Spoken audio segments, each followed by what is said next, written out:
So Dr. Bajaj will have, would have had that cushion extra 20 minutes, but we grabbed into that, sir, essentially because our intention is to allow a fairly decent audience to settle in before we start the session.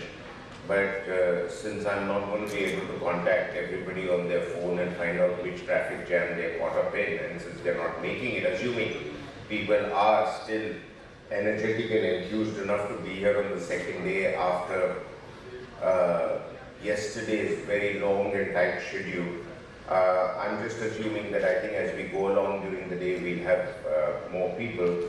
I'd like to welcome you all on to day 2 of Secure Cities. And in particular, I'd like to welcome Dr. Kamlesh Bajaj, who many of us know as one of India's premier cybersecurity advisors and experts, giving a lot of good advice to the government of India. I've always been an admirer of his. I wish you write more frequently, sir, in the public mediums, so that lesser mortals like us can learn from your wisdom. But today, interestingly, is the anniversary of 9/11. So coincidentally, it's happening along with this conference. So all the more reason lessons from this conference should be taken more seriously. Yesterday, we had a number of sessions in this conference on policing and secure cities. We had Commissioner of Police Delhi here. We had a number of distinguished police officers from across India, and that was a rather power-packed and energetic session. We rounded up yesterday evening with stuff on critical infrastructure security, which surprisingly, being late in the evening and the session running beyond 7 p.m., still had a pretty good audience. So it's very clear that the conference is drawing a fair number of people. I just want to make 3 or 4 quick points before I invite Dr. Bajaj to first give us his keynote address, and with him then the panelists for his session, and we're looking forward to this session. This and the session that follows after that, we have a good morning of cyber security. So what is cyber security? I mean, many of us keep talking about cyber security, but I think it's become more and more relevant, particularly in the light of the fact that our dependence on computers and related sophisticated e-technologies has become very much a sign of how far our societies are advancing or have advanced.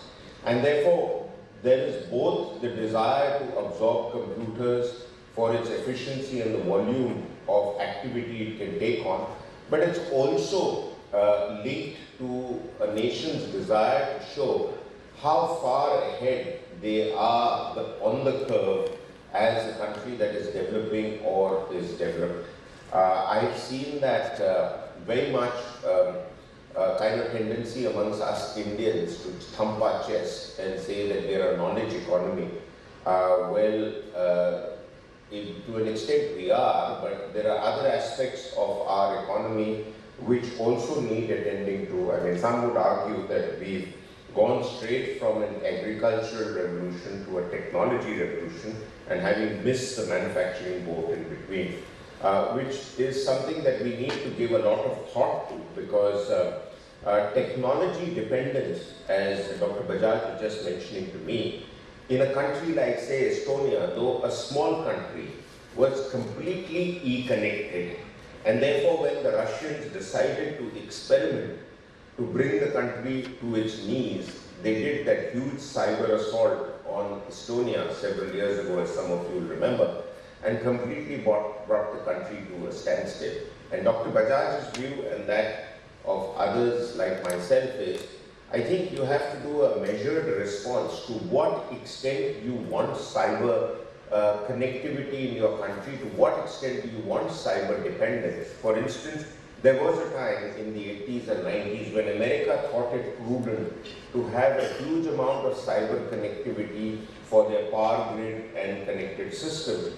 But now that in itself makes it hugely vulnerable. I heard an American expert tell me that well-planned attacks on the cyber grid connectivity of any country's cyber control systems for the power grid can give you complete blackout in those countries. So, as technologies advance, as our efficiency as a society has advanced, simultaneously the modules and the methodologies for delivering threats are also advancing in terms of adversaries. And I think that is really the big challenge, that as you advance, how much can you shield yourself against attacks both to your national infrastructure and at a lesser level to the infrastructure of a company or a private enterprise that you are in. And therefore, there is a great deal of importance that the Americans in particular, who have a very extensive protection policy in place, they pay a great deal of attention now to the integration between governmental agencies and private enterprise. Both need each other. For instance, America's power sector, from what I know, is virtually all in the hands of private enterprise. And the government sets the rules, the government is a regulator, the government supports it, tries to extend its business arm elsewhere in the world.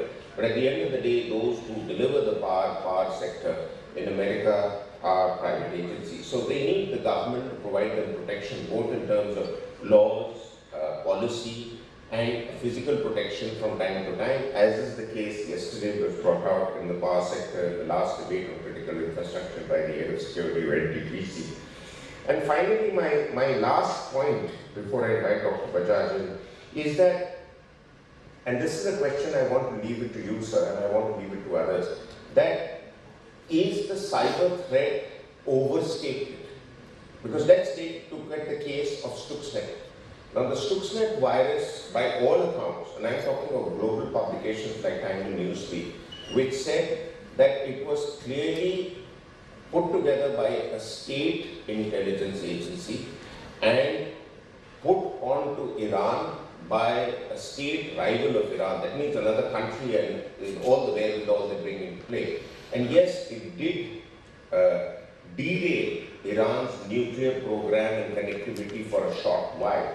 But Iran did bounce back. So if such a huge effort can also be countered over a period of time, and heavens won't fall forever.